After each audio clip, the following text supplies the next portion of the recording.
Hey everybody, thanks for staying connected. Now in 1994, the Montreal Expos had the best record in Major League Baseball. Hopes of a championship were crushed, however, when a strike wiped out the playoffs. Our producer, George Athens, worked with Fox Sports to prepare this report on the Expos' past and possible future. The report is presented by baseball insider and commentator John Morosi.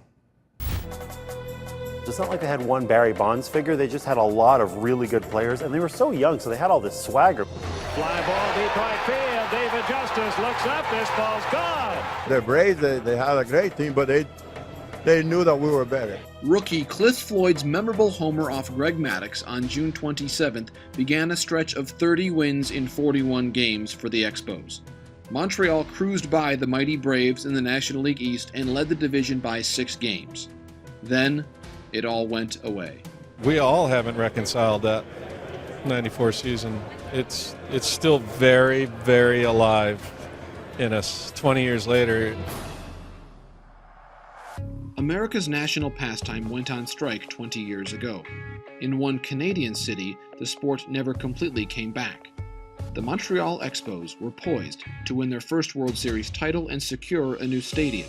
Instead, the events of August 12, 1994 turned baseball's most vibrant team into a dying franchise. For me, honestly, I felt a sense that Armageddon was coming. I did, being a player rep and knowing some of the issues. But obviously I held out hope, but they took the season away. Nobody envisioned that was going to happen. I really don't know how to explain how rough it is, but it's rough. You just knew that the travesty was real. You knew that what we was going through was something that, we couldn't change. We couldn't take back. We couldn't get a hold of and go, you know what, this is not what we want. Without playoff revenues or assurances about their stadium, the Expos cut costs by moving key players in 1995.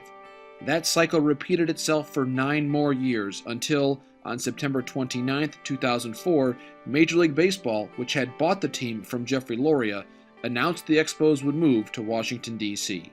And now the curtain falls on Major League Baseball here in Montreal. There was a lot of anger and resentment towards the way things played out here in Montreal. It wasn't because we didn't love baseball, it wasn't because we weren't a baseball city. It was anger towards ownership and some decisions that the fans just really didn't like. Really, the morning of the 29th is when we found out the team was leaving. But I remember 2 days prior, the 27th, something came over me. The Expos had just played the Marlins, nobody in the stadium, nobody. A Monday night against the Marlins, there's nobody there. I get to my desk after work, and I said, oh, this is it. This is it. I started to cry. I mean, I knew it was it. And then 2 days later, it happened. For a while, that marked the end of the Expos' story. But something changed after Hall of Fame catcher Gary Carter died of cancer in 2012. As they mourned the death of an icon, Montrealers reconsidered what the Expos meant, and they wondered if their city could once again sustain a Major League franchise. Warren Cromartie, a popular former Expo who played with Carter, took up the cause as founder and president of the Montreal Baseball Project. We're making progress as far as my group and what we're trying to do here as far as bringing Major League Baseball back here. I understand this is a long journey, but I'm having fun with it. When Gary Carter passed away 2 years ago, the nostalgia came back. People were angry when the Expos left. There was a lot of anger and resentment, and time sort of heals all wounds. Now we're seeing a totally different media environment in Quebec. So we have all these TV channels we didn't have 10 years ago. There's a mayor of Montreal that wants a baseball team back, who's a sports nut. We didn't have that for 30 years. The 94 Expos reunited at Olympic Stadium in March as Montreal hosted Major League games for the first time in 10 years.